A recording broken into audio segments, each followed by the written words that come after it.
자, 여러분 반갑습니다. 우리 일부 수업에 우리 첫 강의 때 영화 속의 인간 심리 오리엔테이션 잘 들었죠? 네. 자, 교수님이 전체 강의를 우리가 통합해서 압축해서 오리엔테이션 그 수업 때 교수님이 다 풀어놨다고 생각하면 돼요. 혹시 저번 시간에 교수님 강의의 핵심이 뭐던가요? 키워드가? 혹시 열정을 느꼈나요? 대답이 없군요. 오케이. 이러면 수업을 할 수가 없습니다. 교수님이 한마디 멘트를 던지면 여러분들은 10배로 다시 돌려줘야 됩니다. 자, 저번 시간에 수업했던 게 혹시 열정이었나요? 네. 감사합니다. 이게 바로 교육의 힘이죠. 자, 그런데 교수님이 1강부터 12강까지의 전체적인 스토리가 있다. 그 스토리가 뭐냐? 그걸 영화 속에서 여러분들이 잘 캡처하는 게 이 과목을 어떻게 성공적으로 듣는 비결이다. 교수님 이렇게 보고 있습니다. 누군가가 이런 말을 했어요. 어떤 말을 했느냐? 청춘이란 무엇인가에 대해서 이야기를 했어. 청춘이 뭐지? 청춘은 힘 있는 게 청춘인가? 그냥 끌어오르는 열정만 있는 게 청춘인가? 그게 아니다. 시골의사 박경철이라고 들어봤어요? 그렇지. 시골의사 박경철과 그 다음에 안철수 서울대학교 교수가 합쳐서 청춘 콘서트를 만들었습니다. 그렇죠. 근데 시골의사 박경철이 어떤 책을 지었느냐? 자기혁명이란 책을 지었어. 자기혁명에 뭐라고 이야기한 줄 알아요? 이렇게 이야기했어. 청춘의 정의에 대해서 너무나 간결하면서 너무나 액티브 있는 한마디의 단어들로 압축을 했는데 뭐라고 했느냐? 철학자의 심장으로 고뇌를 해라. 이런 식으로 멘트를 날렸어. 그리고 두 번째 후속적인 말이 너무 감동적이었어. 시인의 눈으로 비판하라. 그리고 혁명가의 열정으로 실천하라. 이렇게 정의를 내리고 있어. 그게 뭐다? 청춘이다. 여러분들은 대학교 1학년에 갓 올라온 가장 뜨거운 피와 열정을 가진 청춘들이다. 청춘들이 듣는 이 수업을 우리는 두 자로 줄여서 명품 강의라고 이야기하고 이 강의를 듣는 학생들을 뭐라고 이야기하느냐? 청춘 뭐라고? 명사들이라고 이야기합니다. 그래서 이 강의가 재미있을 수밖에 없고 재미있을 수 있는 이유는 청춘의 뜨거운 힘과 그 다음에 영원한 청춘 멘토 김순삼 교수가 만났기 때문에 가능하지 않겠느냐 이런 생각을 가지면서 두 번째 강의 아바타로 들어가겠습니다. 여러분의 뜨거운 박수가 필요합니다. 자, 박수는 어떻게 하라고 그랬죠? 교수님이 2시간을 다 온몸으로 즐길 수 있는 시간이 없다고 그랬죠. 그래서 박수는 교수님이 이 모션이 딱 끝나는과 동시에 그 다음에 박수를 멈춰라 하는 그런 이야기를 들었습니다. 자, 요번에 강의 주제는 아바타입니다. 자, 크게 한번 외쳐보죠. 아바타. 아바타. 아바타. 아바타. 자, 이 영화 아바타 보셨어요? 네. 친구, 불 좀 한번 꺼볼까? 앞불? 우리 요걸 보기 위해서는 불을 좀 꺼야 되겠죠? 자, 불을 한번 꺼보고 그 다음에 화면에 한번 몰입을 해보도록 하겠습니다. 잘 끄지? 오케이, 좋았어. 아주 좋았어. 자, 여러분 잘 보입니까? 잘 보여요? 네. 오케이. 이 영화 제목은 아바타입니다. 아바타는 누구의 작품이죠? 영화 감독이 누구죠? 제임스 카메론. 제임스 카메론의 또 다른 영화 혹시 본 적이 있나요? 기억나는 거 한번 툭툭툭 던져봐요. 제임스 카메론의 또 다른 작품. 자, 던져본다. 타이타닉. 빙고. 또 터미네이터. 빙고. 또 람보. 땡. 또 에어리언. 빙고. 또 하나. 트루 아이즈. 빙고. 보고 있는 것은 의미가 없다 이거야. 너희들 직접 본 작품만 이야기해봐라. 자, 그렇다면은 제임스 카메론의 일관된 주제가 저번 시간에 교수님이 이야기할 때 SF의 대가라고 이야기했죠. 근데 SF의 대가라고 이야기했는데 생뚱한 작품이 또 있어. 어떤 작품이죠? 조스는 웬 조스? 이쁘다 이쁘다 그러니까 사이다를 주워가지고 교수님이 이쁘다 그러니까 조스가 툭 던져버리네. 조스는 누구의 작품이죠? 스티븐 스필버그의 작품이죠. 자, 조스의 작품은 제임스 카메론의 작품이 아닙니다. 그렇죠? 근데 중요한 것은 이 친구의 과감함과 무모함에 우리는 칭찬을 보내야 돼요. 청춘이라는 것은 무엇인가? 내가 틀린 정답이라고 하더라도 과감하게 던질 수 있는 용기. 이것이 바로 무엇이다? 청춘이다. 나는 이렇게 생각을 합니다. 자, 그렇게 본다면은 제임스 카메론의 1년의 영화 시리즈는 SF의 대가답게 전부 다 우주 영화와 관련된 작품들이 많아요. 근데 그 중에 유일하게 이거는 사랑과 로맨스를 만든 작품이라고 생각하는 작품이 거기에 생뚱맞게 들어가 있어요. 그 작품이 뭐죠? 타이타닉이다 이 말이야. 그렇죠? 자, 그렇게 본다면은 제임스 카메론은 어떤 영화 감독인가? SF의 피를 꽂아서 전 세계 SF 영화계의 총알을 이루는 소위 말해서 감독이면서 동시에 흥행 신화를 만들어 놓은 어떤 장본인이다. 그리고 애정물에 특히 멜로물에 있어서도 그 완성도가 높은 작품을 만들 수 있는 소위 말해서 모든 장르를 들 수 있는 세계 최고의 감독이다. 이렇게 정의 내릴 수 있겠습니까? 오케이. 그렇게 정의를 내린다면 우리가 여러분들이 전 세계 영화계의 핵심을 감통하는 또 다른 영화 감독들이 많이 있어요. 아까 조스를 만들었 작품이 누구라고 그랬죠? 영화 감독이? 스티븐 스필버그. 헐리우드의 5대 영화 감독들 중에서 한 사람입니다. 자, 그렇다면 교수님이 이야기했던 제임스 카메론, 그 다음에 스티븐 스필버그, 또 나머지 3명을 우리가 한번 불러볼 수 있는 친구들 불러보세요. 스타워즈 작품 누구 만들었죠? 조지 루카스. 교수님이 지금 불러주는 건 여러분들 다 기억을 해라는 뜻입니다. 조지 루카스 스타워즈 1977년도에 만들어진 작품. 그리고 또 하나 있더라. 골룸으로 유명한 작가 누구죠? 감독. 골룸으로 만든 피터 잭슨의 제목이 뭐죠? 반지의 제왕. 오케이. 그러면 교수님이 몇 명 이야기했죠? 4명이 이야기했습니다. 나머지 한 명은 누구겠습니까? 헐리우드의 유명한 5대 명뮤가 아니고 명감독 5명. 나머지 한 명이 빠졌습니다. 자, 교수님이 포스를 말하겠습니다. 이 친구는, 이 영화 감독은 어떤 영화를 만드느냐? 엄청나게 대작, 스펙타클한 영화를 만드는데 인류의 대서사시라고 이야기하는 인류 최고의 작품 벤허와 비슷한 이미지를 가지고 있으면서 소위 말해서 금투사들을 영화화해서 성행신화의 보증수표를 만든 감독. 그 이름은 땡! 계속 틀리고 있습니다. 2번째 틀립니다. 3번째 틀리면 삼진 아웃. 수업에서 방출하겠습니다. 러셀 크로우가 주연했던 글라디에이터. 자, 글라디에이터 영화까지 5편의 감독들이 모두가 소개되었습니다. 제일 먼저 우리가 다시 한번 이야기했습니다. 헐리우드의 유명한 5명의 명감독 누구라고 그랬습니까? 제일 먼저 제임스 카메론 1번, 그 다음에 스티븐 스필버그, 또 세 번째 조지 루카스, 그 다음에 반지의 제왕 피터 잭슨, 그 다음에 러셀 크로우가 주연했던 글래디에이터를 만든 리틀리 스콧 감독. 이렇게 해서 5명이 헐리우드의 유명한 명배우다라고 보시면 되겠습니다. 아시겠습니까? 자, 그런데 리틀리 스콧 이렇게 해서 5명의 명감독이라고 이야기하는데 오늘 우리가 보게 될 최고의 영화 감독은 누구죠? 제임스 카메론이다. 근데 이 제임스 카메론에 대해서는 교수님이 좀 더 부연 설명할 게 너무 많아. 왜 많으냐? 전 세계적으로 1977년도를 여러분을 기억하셔야 될 것 같습니다. 왜 1977년을 기억해야 될 것이냐?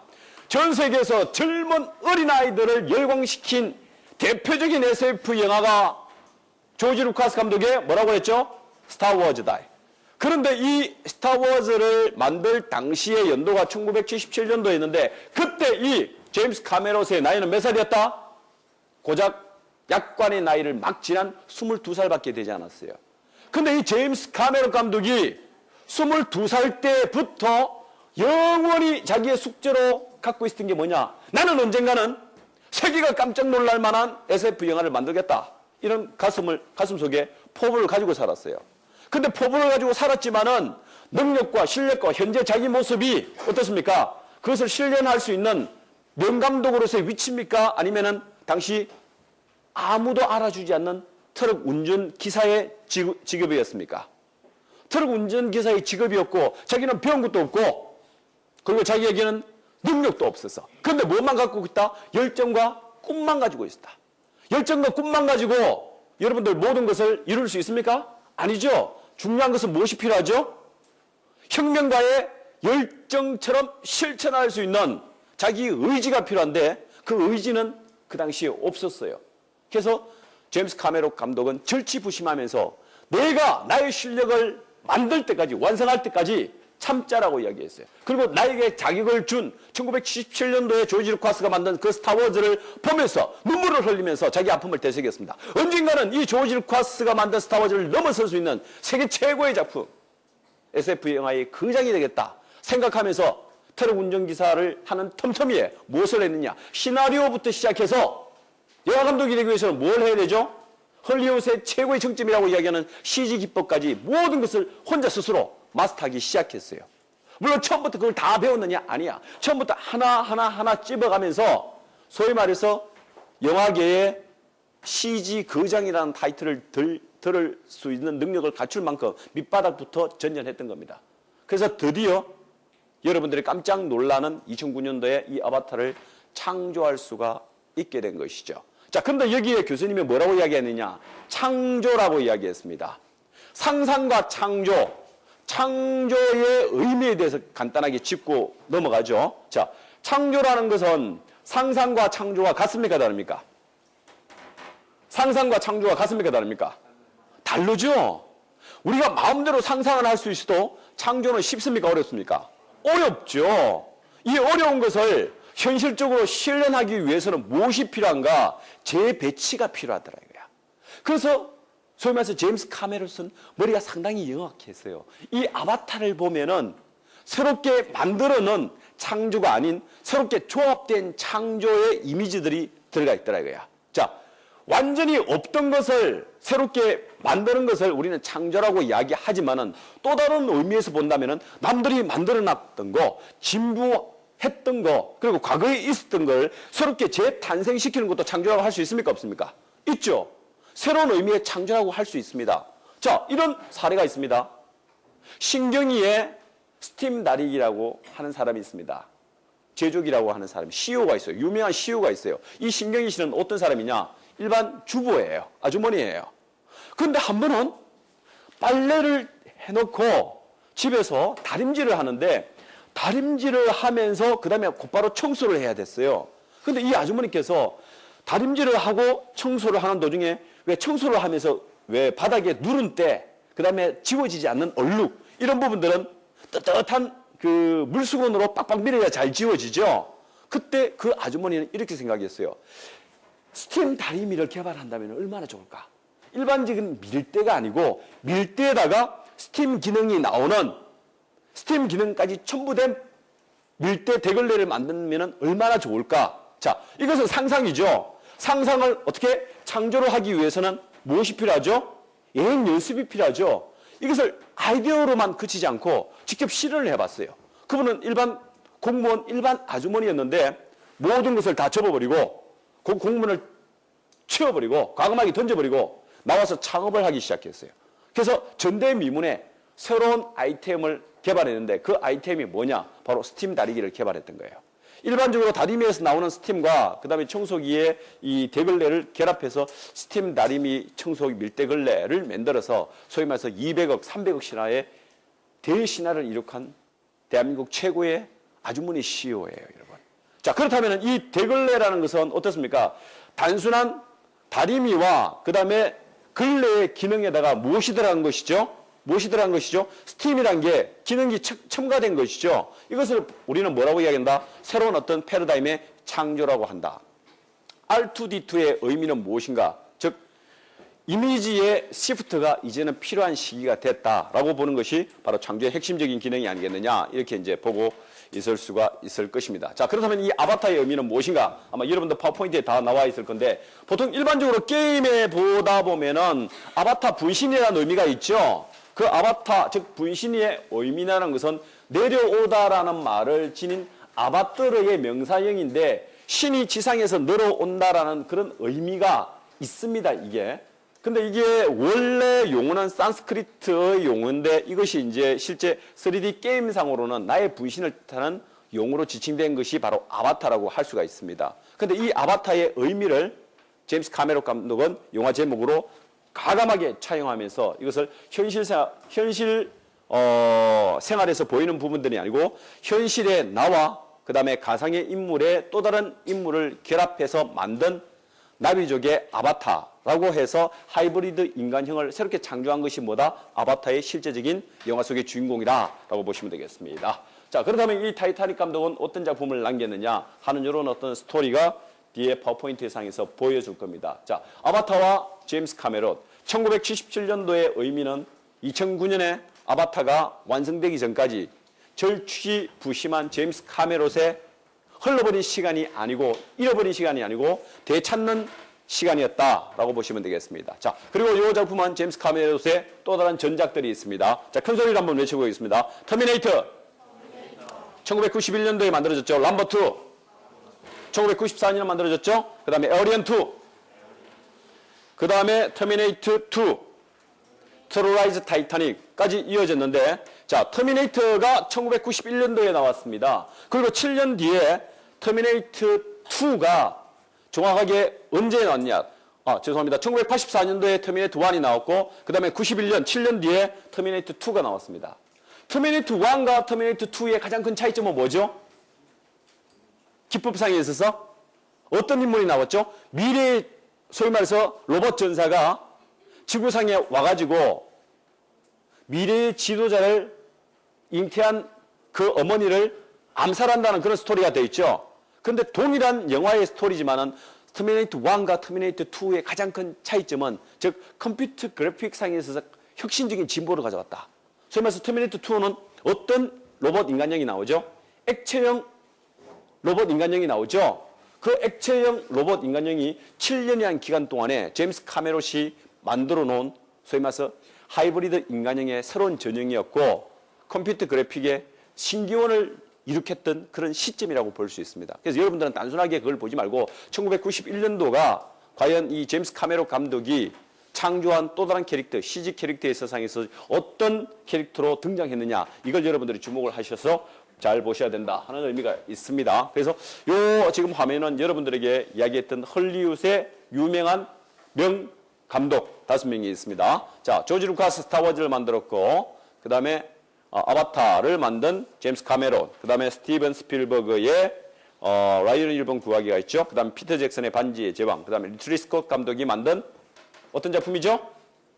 글래디에이터. 요 작품들 중에서 지금 현재 여러분들과 같이 논의할 작품들은 딱 두 작품, 아바타와 그 다음에 글래디에이터만 우리 이제 13강 영화 속에서 등장을 하게 될 것 같습니다. 자, 그러면 이제 상상과 창조에서 과연 상상은 우리가 어떻게 할 것이냐? 상상이라고 했을 때 우리가 일반적으로 가장 많이 쓰는 어떤 상상의 이미지로서 눈을 감고 코끼리의 일부를 만진다라고 했을 때 만지는 부위에 따라서 내가 만진 부위가 무엇이다라고 이야기할 때 그 부위가 같겠습니까? 다르겠습니까? 다르겠죠. 인도에서 중국으로 코끼리가 한번 건너왔어요. 근데 그걸 보지 않고 만져보지 않고 들은 사람들은 어떻게 하겠어요? 직접 본 사람들 혹은 만져본 사람들은 코끼리 다리를 만졌다. 그럼 나는 이 코끼리를 어떤 의미로 설명하겠어요? 기둥의 의미로 설명하겠죠. 그리고 어떤 사람은 이 몸체를 만졌다. 그 사람은 뭐라고 이야기하겠죠?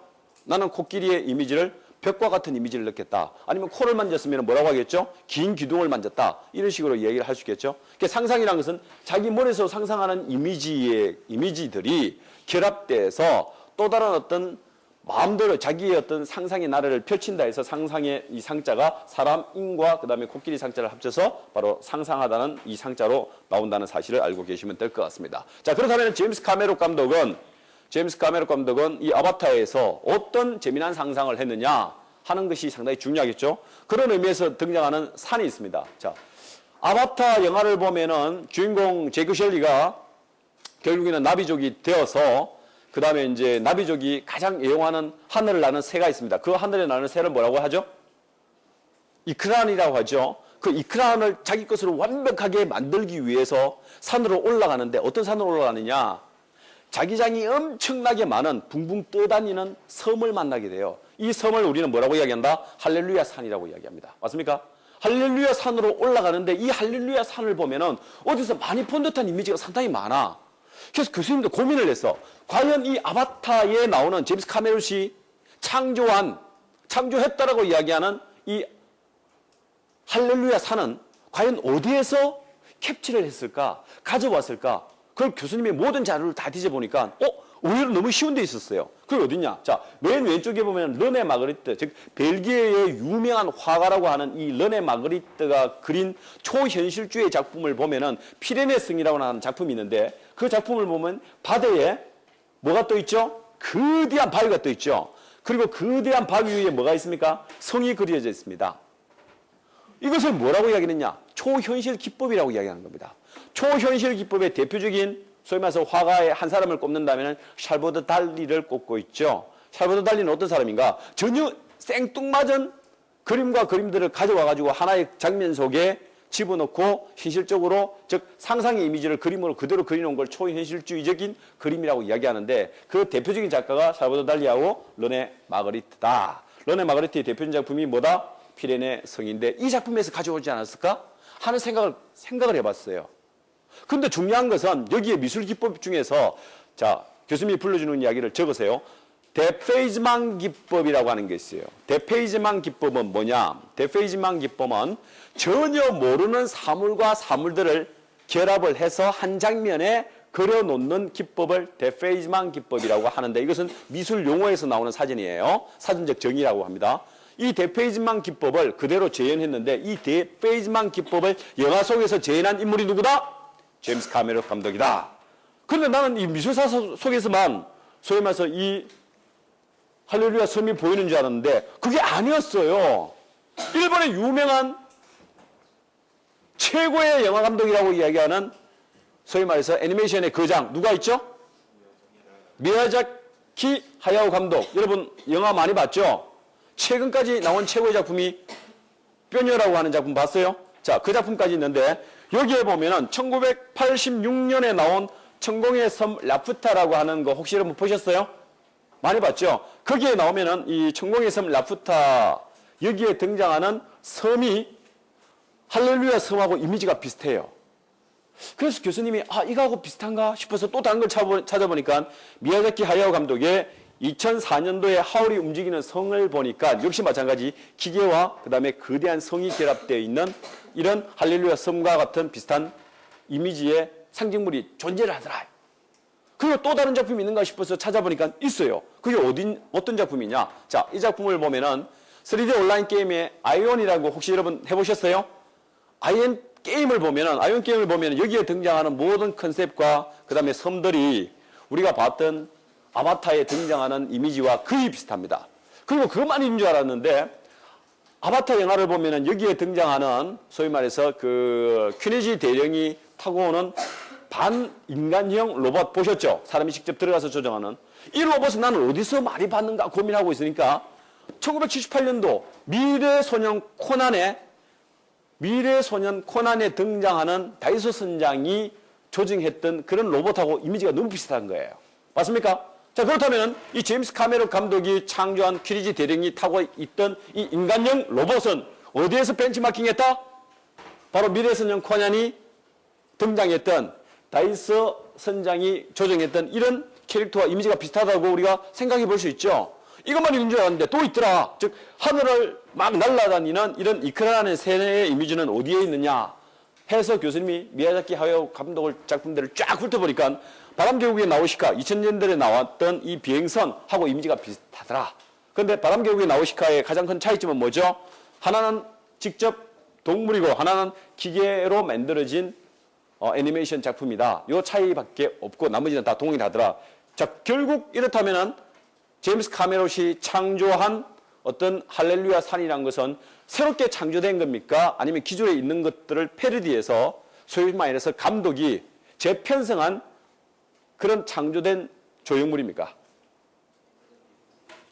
패러디한 작품들이죠. 그런데 교수님이 또 보니까 중국의 장가계를 보니까 장가계에 이런 이미지들이 많이 남아있더라. 결국 제임스 카메론은 완벽하게 새로운 것을 창조한 것이 아니고 기존에 나와 있는 물성들을 모아가지고 자기 이미지에 맞게끔 영화 속에서 구현했다라고 볼 수 있습니다. 그래서 얼만큼 이 기법을 잘 응용하느냐, 그것은 어떤 사고를 가져야 된다? 바로 창조적인 사고를 가졌을 때 가능하다. 그래서 교수님이 여러분들에게 상상의 힘을 줄 수 있는 아주 유명한 4명을 교수님이 여러분들에게 소개를 했습니다. 자, 제일 먼저 엘빈 토플러 한번 체크를 해보시죠. 이 4명의 사람들을 반드시 여러분들은 기억을 하셔야 됩니다.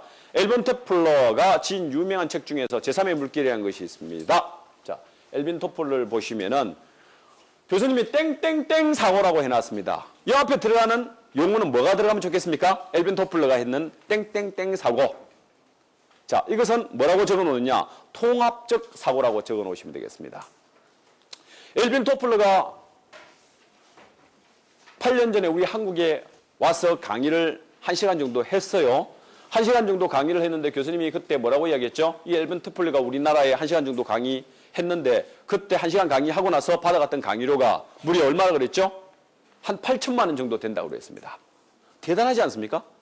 엘빈 토플러가 우리나라에 와가지고 대기업 CEO들 그리고 고위 공무원들을 모아놓고 1시간 강의를 했는데 그 1시간 강의료가 무려 8천만 원이었어요, 여러분.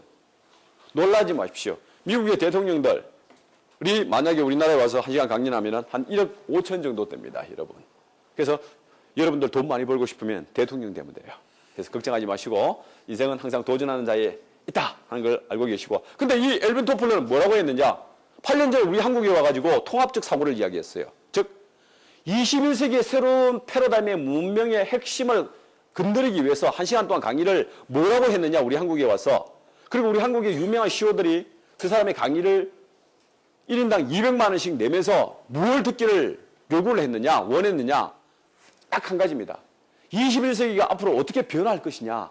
여기에 포커스를 맞추기 위해서 1인당 150만 원에서 200만 원을 내면서 그 사람한테 강의를 들으러 왔던 거예요. 엘빈 토플러가 강의의 핵심 요지는 1시간 동안 강의의 핵심 요지는 딱 한 가지. 뭐냐?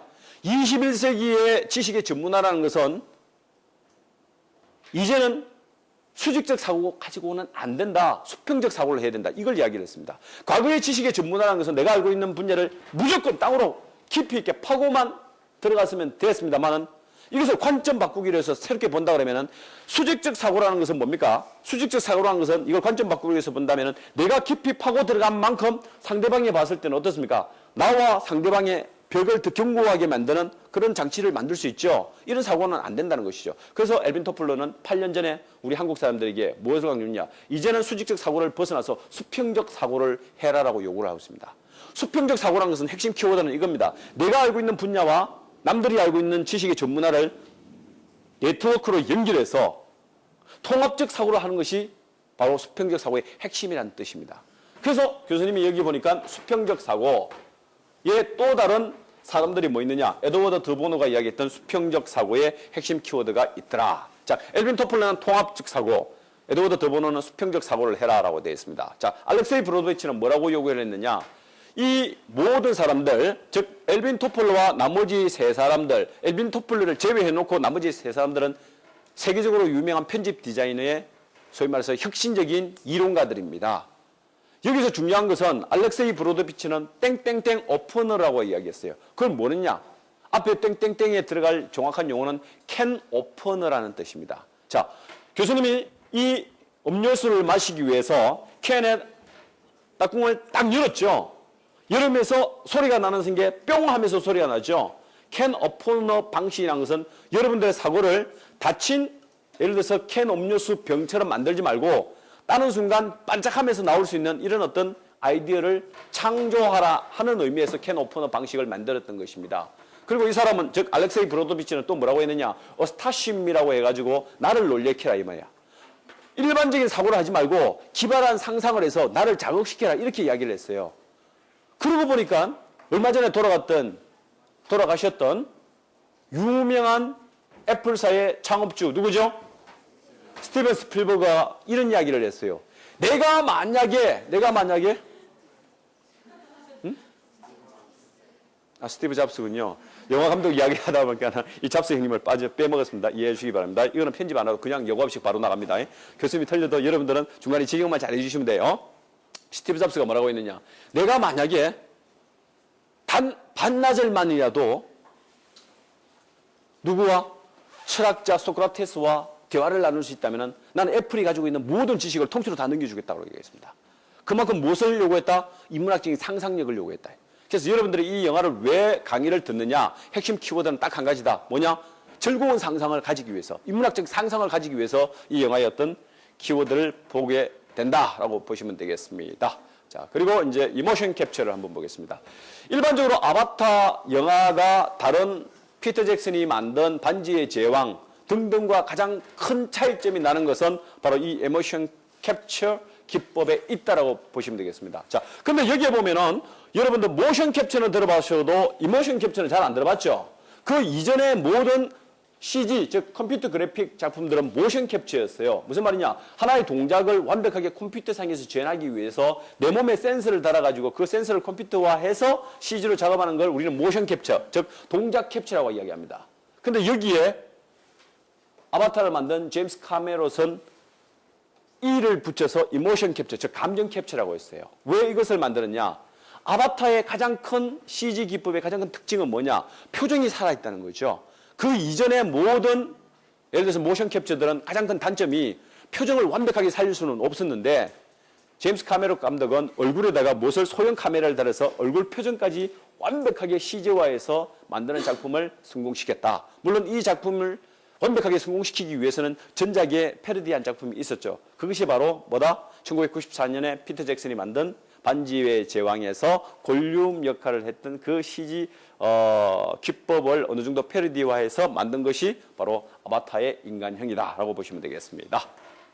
자, 그리고 이제 아바타에는 여러 가지 이제 그 상징적인 그 인물들이 등장하는데 판도라와 제이크와 네이티리가 등장하게 됩니다. 이 판도라와 그 다음에 제이크, 네이티리가 영화를 관통하는 핵심적인 키워드라고 보시면 되겠습니다. 자, 제이크 셸리가 어디를 갔느냐? 인간이 황폐해진 지구를 떠나서 새로운 행성을 찾아가는데 그 새로운 행성의 이름이 뭡니까? 큰 소리 다시 한번. 자, 판도라. 여러분 많이 들어봤죠? 판도라라고 하면 생각나는 게 뭐가 있죠? 판도라 상자 생각납니까? 판도라 상자 생각나죠? 이 판도라 상자는 바로 여러분들이 알고 있는 그 다음, 즉 그리스 신화에 관계되는 바로 상징적인 이미지를 알고 있어야 됩니다. 왜 제임스 카메론 감독은 인간이 버린 지구를 버리고 새로운 행성을 찾을 때 그 새로운 행성의 닉네임을, 즉 이름을 판도라라고 지었을까?